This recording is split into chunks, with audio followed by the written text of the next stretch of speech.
Salut les amis, vous me manquez énormément. Ça fait vraiment longtemps, n'est-ce pas? Aujourd'hui, nous allons voir la deuxième partie de notre histoire, Blanche-Neige. Soyez les bienvenus. Le lendemain, en s'éveillant, Blanche-Neige raconta sa triste histoire aux nains qui l'invitèrent à rester et à vivre avec eux. Blanche-Neige accepta de rester chez eux à condition de s'occuper des travaux de la maison.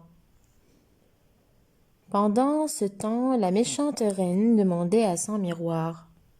« Maintenant, suis-je à nouveau la plus belle ?»« Non, tu ne l'es pas, » répondit le miroir.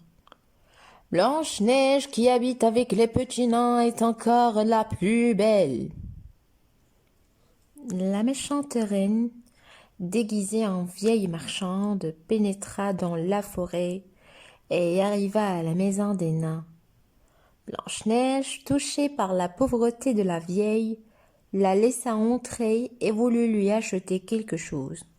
La vieille lui offrit un collier, mais lorsqu'elle le mit au cou, elle perdit le souffle et tomba évanouie. Les petits nains rentrèrent chez eux et purent sauver Blanche-Neige en lui enlevant le collier.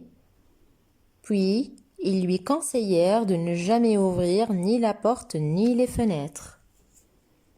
Rentrée au palais, la méchante reine apprit par son miroir magique que Blanche-Neige était toujours vivante et la plus belle.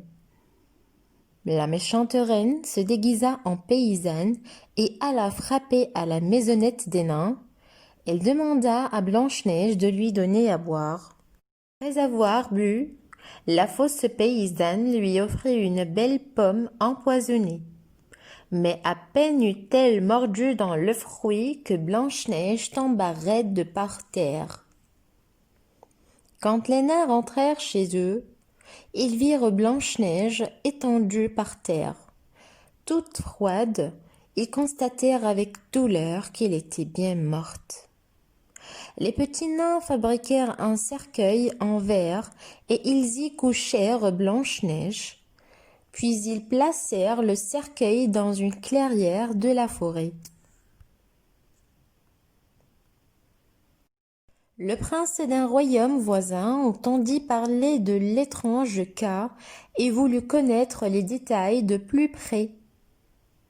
Il arriva jusqu'à la clairière et demeura en extase devant la beauté de Blanche-Neige.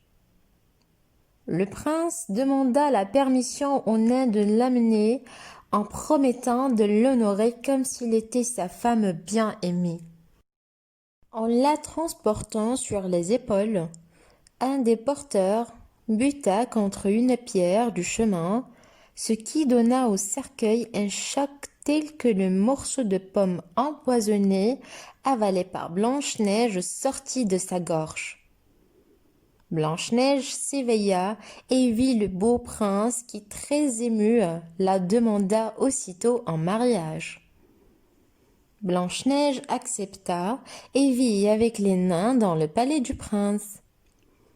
Quant à la méchante reine, en apprenant l'événement, elle jeta son miroir à terre où il se brisa. Elle mourut de rage peu de temps après. Le prince et Blanche-Neige furent heureux le reste de leur jour. À bientôt les amis.